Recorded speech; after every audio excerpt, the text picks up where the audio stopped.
네, 제가 잠시 기도합니다. 하나님, 저희에게 기도에 대해서 고민할 시간을 갖게 하시고 기도에 대해 더 알아가게 하시니 감사합니다.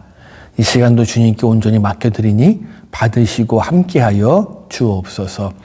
우리 주 예수 그리스도의 이름으로 기도드렸습니다. 아멘. 네, 오늘은 기도와 관련된 두 번째 주제입니다. 우리가 이거 뭐 타이틀을 굳이 이야기하자고 한다면 마음의 뉘우침만 가지고는 충분하지가 않다입니다. 우리가 교회를 다니다 보면 종종 듣는 이야기 중에 하나가 바로 회개라는 단어일 것입니다. 그리고 회개하려면 회개 기도 하는 게 일반적인 모습이겠지요. 그런데 우리가 회개 기도, 회개를 올바로 이해하기 위해선 회개라는 단어의 두 가지 의미를 알고 있어야 합니다. 첫 번째는 회개의 단어가 품고 있는 첫 번째 뜻은 돌아선다는 겁니다. 돌아섬. 그러니까 하나님을 등지고 살던 사람이 그분께 돌아서서 가는 것. 그래서 회개라고 구약 성경이 회개라고 번역하고 있는 히브리어 단어 슈브는요. 방향이 180도 바뀌는 걸 뜻하는 단어입니다. 즉 구약 성경에서 우리가 회개라고 번역된 단어는 대부분 다 슈브를 번역하고 있는데 원래의 뜻은 방향을 180도 바꾸다.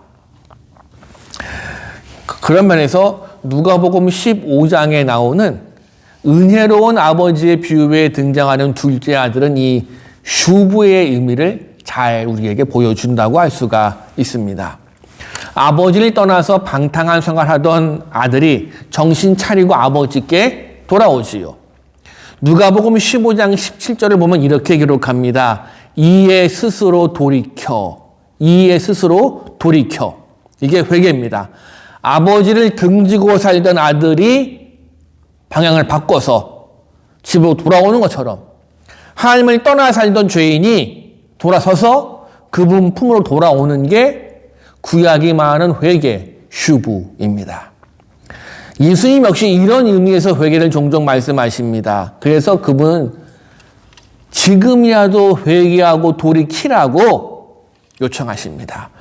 물론 하나님께 돌이키는 건 죄를 뉘우치는 걸 포함하는데 죄를 뉘우치는 것만 가지고는 슈브 회개가 다 이루어지는 게 아닙니다. 눈물을 흘리며 죄를 뉘우칠 뿐 아니라 한 걸 더 나아가서 과거의 잘못된 삶을 잘라버리고 하나님과 새로운 삶을 살아가는 것. 이게 회개입니다. 첫 번째 의미고요. 두 번째 회개의 의미는 지금 조금 전에 언급을 했습니다만 뉘우침이 반드시 필요합니다. 방향만 슈브 바꾸는 게 아니라 뉘우치는 겁니다. 그래서 회개라는 단어가 대부분 구약에서는 슈브를 번역하는데 이 단어가 방향을 바꾸는 걸 의미한다고 말씀을 드렸지만 신약에서 회개는 대부분 헬라어 메타노이아를 씁니다. 이 메타노이아는 이 단어는 방향 전환이라는 의미보단 뉘우친다는 의미가 더 강합니다. 뉘우침은 자기의 잘못을 깨닫고 자기의 부족함과 죄 때문에 고통받는 사람들에게 아픔을 느끼고 눈물을 흘리는 행동이 신약이 말하는 메타노이아입니다. 그리고 이 회개는 반복되는 겁니다. 그래서 회개 기도하고 할 때 회개가 이런 뜻입니다. 자신의 삶 속에서 중대한 잘못이 발견됐습니까? 그럼 그 문제를 놓고 하나님께 나아와서 씨름하고 매달리는 게 회개 기도입니다. 우리가 신앙의 선진들이 남긴 책들, 신앙의 고전을 읽어가다 보면 영성이 깊어질수록 회개를 더 많이 하는 모습을 봅니다. 계속된 기도와 영성 생활 때문에 그분들의 마음이 낮아지고 삶의 목표는 높아졌기 때문입니다. 부름받은 바 이상은 높은데 내 현실이 늘 부족한 겁니다. 그래서 낮아진 이 마음은 다른 생명에게 내가 끼친 고통에 민감하게 반응할 수밖에 없어요. 그래서 영성이 깊어질수록 잘못을 뉘우치고 하나님의 은총을 비는 기도는 더욱더 깊어질 수밖에는 없는 겁니다. 좋은 얘기일지 모르지만 시인 윤동주가 남긴 시 중에 나는 잎새에 있는 바람에도 괴로워했다라는 표현이 딱 맞는 것 같습니다. 기도자들의 낮은 마음이 이런 겁니다. 믿음의 선진들, 우리네 삶과 비교할 수 없을 정도로 고결한 삶을 살았는데 그분들도 우리보다 더 많이, 더 깊게 회개의 기도를 드렸다는 사실을 잊어서는 곤란합니다. 회개 기도가 이렇게 중요하기 때문에 회개 기도를 바르게 알고 이해하는 게 그만큼 중요하겠지요. 그런데 말입니다. 한국 교회에 나쁜 습관이 하나 있습니다. 한국 교회에서는 회개 기도를 마치 자판기에서 커피 뽑듯이 버튼 눌러서 커피 뽑는 것처럼 이해하는 경우가 많습니다. 회개 기도는 내 지은 죄에 대해서 용서를 구하는 거고, 그러기 위해선 죄를 인정하고 자백하면 용서가 주어지는 거, 이렇게 배우고 이렇게 아는 경우가 많습니다. 즉 회개 기도라는 동전을 넣고 용서하는 상품을 산다고 생각해버리는 겁니다. 물론 이렇게 말은 하지 않아요. 내가 뭐 회개 기도라는 동전을 넣고 용서하는 상품을 산다고 말은 하지 않지만 우리네 삶이 그렇게 삐뚤어져 있는 경우가 얼마나 많은지 모릅니다. 저 역시 한때 이런 이른바 용서 메커니즘 때문에 헷갈렸던 때가 있습니다. 물론 처음에는 이게 편했어요. 내가 아무리 죄책감이 커도 예수의 이름으로 회개하면 용서받는다니까. 얼마나 편합니까? 그런데 이게 거듭되다 보니까 제 안에 의문이 생깁니다. 이런 기도가 정말 효력이 있을까? 아니, 내가 늘 똑같은 잘못을 반복하는데 그 때문에 잘못을 인정하고 용서만 구하면 돼? 이걸로 끝일까? 전통적으로 교회는 그러니까 그게 은혜야, 이렇게 가르쳤습니다. 그러나 개인적으로는 잘 납득이 안 가더라고요. 왜냐하면 이런 식의 회개 기도를 그냥 용서하고, 회개 기도하고 용서받고, 회개 기도 용서받고, 이게 반복되는 게 양심의 문제와 연결될 때가 많았습니다. 그래서 고민하고 의심도 하고 믿음의 선진들의 삶을 한번 찾아보기도 하고 그러면서 어느 정도 결론을 내릴 수 있었습니다.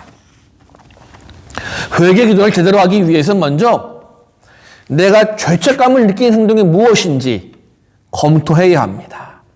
내 행동이 어디가 잘못되었는지, 하나님 앞에서 내가 왜 엎드려야 되는지 생각해야 합니다.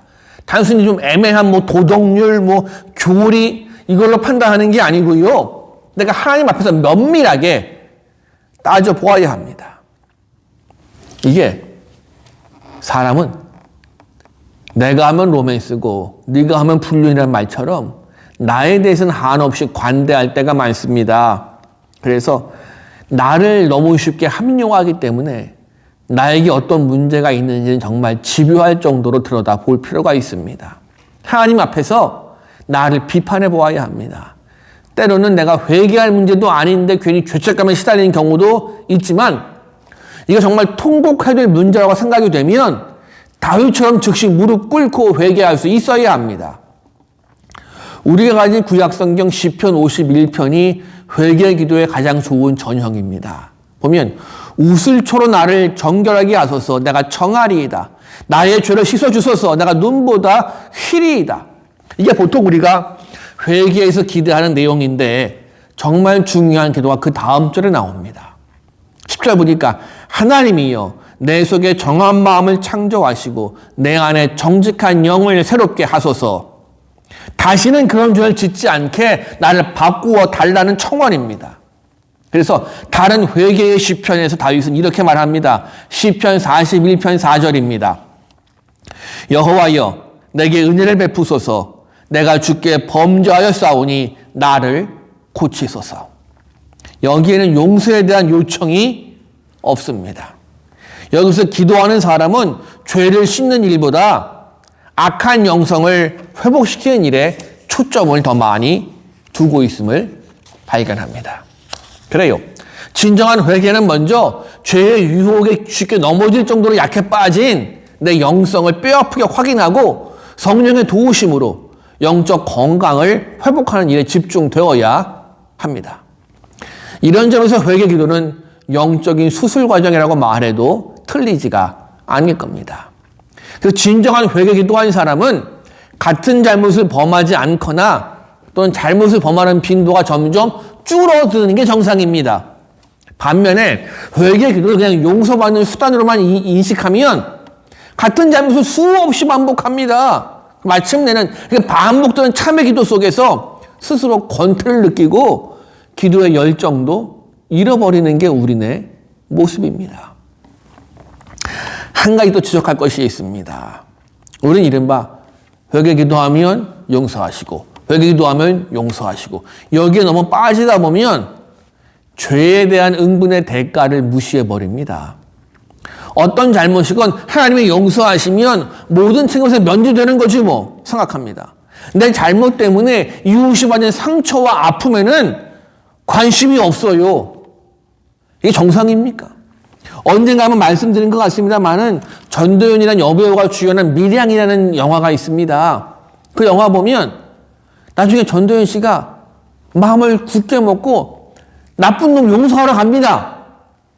그런데 그 나쁜 놈은 갔더니 뻔뻔합니다. 나는 이미 하나님께 용서 구했고 용서 받았어. 당신이 날 용서하지 마 상관없어. 나 이미 용서 받은 사람이야. 이게 정상입니까?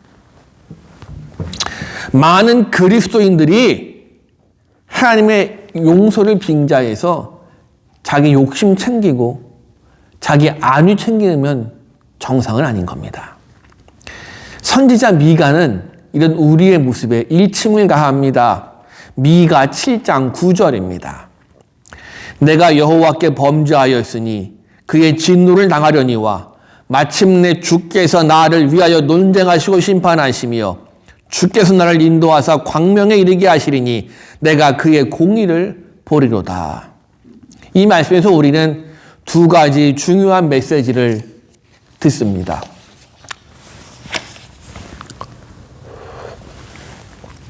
첫 번째, 잘못에 대한 대가를 감수해야만 한다는 겁니다.